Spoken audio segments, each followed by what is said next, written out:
బాబాయ్ నేనేమీ అనలేదు.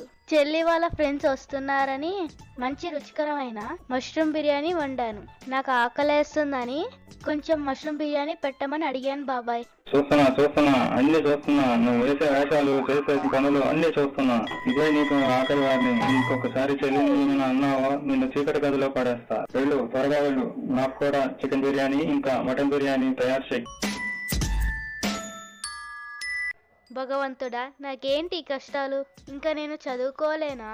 చదువుకొని మంచి ఉద్యోగం సంపాదించలేనా?